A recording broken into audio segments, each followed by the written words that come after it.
जा पाती, लेकिन मैं लंगड़ी हूँ। गुड़िया बेटी, क्या आपको भी बेर खाने हैं? हाँ मम्मा, मेरा दिल तो बहुत है, मगर मैं लंगड़ी हूँ।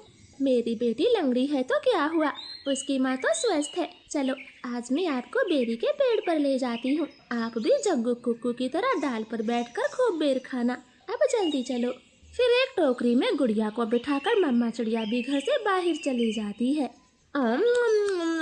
खट्टा मीठा बेर है, दिल कर रहा है इसकी गुठली भी खा जाऊं।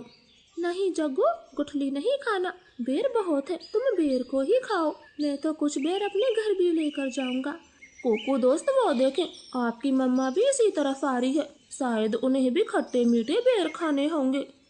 फिर मम्मा चिड़िया गुड़िया के साथ पेड़ पर बैठ जाती है। गुड़िया तो कई महीनों के बाद घर से बाहर आई थी, वो बहुत खुश होती है।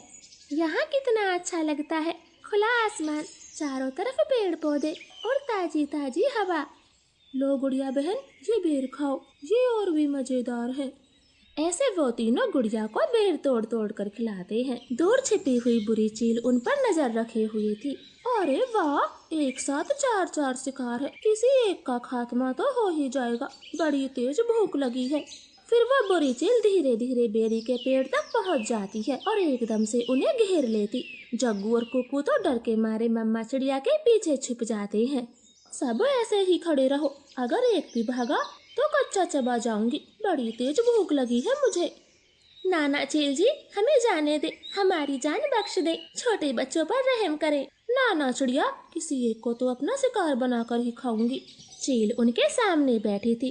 तभी धीरे से जग्गू कौवा कुक्कू के कान में बोलता है, कुक्कू दोस्त, इस चील को गुड़िया को सौंप देते हैं, वैसे भी गुड़िया लंगड़ी है, ये जी कर क्या करेगी, कम से कम हम तीनों की तो जान बचेगी। जग्गू की ये बात सुनकर कुक्कू तुरंत अपनी माँ से बोलता है, मम्मा मम्मा, गुड़िया को यहीं छोड़ दो और चलो यहाँ से, हम अपनी जान बचाते हैं। हाँ भाई, ये भी ठीक है, मेरा काम इस लंगड़ी चिड़िया से ही चल जाएगा, तुम सब चले जाओ। चील ने इतना कहा ही था कि तभी रानो चिड़िया जोर से चील को धक्का मारती है और पेड़ से नीचे गिरा देती। जग्गू कुक्कू, गुड़िया को साथ लेकर यहाँ से भाग जाओ, मैं इस चील को आपके पीछे नहीं आने दूंगी। बेटा जल्दी से भागो यहाँ से। इतना कहकर रानो चील पर हमला कर देती है और जग्गू और कुक्कू टोकरी लेकर वहाँ से भाग जाते हैं। चिड़िया और चील में काफी देर तक लड़ाई होती है और आखिर में चील रानो को जान से मार देती है। मरगी, छोटी चिड़िया मरगी, मुझसे लड़ने चली थी, अब तेरा मांस मैं मजे से खाऊंगी। कुक्कू भाई, मम्मा अभी तक घर नहीं आई। मम्मा को चील ने मार दिया है, वरना वो अब तक आ जाती, क्या जरूरत थी मम्मा को वहाँ ले जाने की। भाई, अगर हम वहाँ ना होते तो वो बुरी चील आपको खा जाती, आप ऐसा क्यों बोलते हो? नहीं, हम चील के हाथ कभी ना आते, वो तो तुम साथ में थी, इसलिए मम्मा ने चील से लड़ाई करने की सोची। तुम लंगड़ी थी ना, माँ को तेरी वजह से मरना पड़ा, अब तू ही माँ की हत्यारन है, समझी?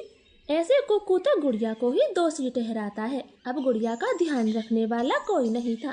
कुक्कू सारे दिन बाहर घूमता फिरता, वो लंगड़ी बहन का बिल्कुल भी ख्याल नहीं रखता, चाहे वो भूखी हो या फिर प्यासी हो। भाई, सुबह से रात हो गई है, आप मेरे लिए कुछ खाने को नहीं लाए? जंगल में भोजन की कमी हो गई है, अपना पेट भरना ही बड़ा मुश्किल है, ऐसे में तेरे लिए दाना कहाँ से लाता? ऐसा बोलकर कुक्कू तो सो जाता है। गुड़िया को पूरी रात नींद नहीं आती, क्योंकि वो तो कई दिनों से भूखी थी। मम्मा मम्मा, अगर आज आप जिंदा होती तो मेरा कितना ख्याल रखती, अब तो मुझे भी भूखा सोना पड़ता है, मैं क्या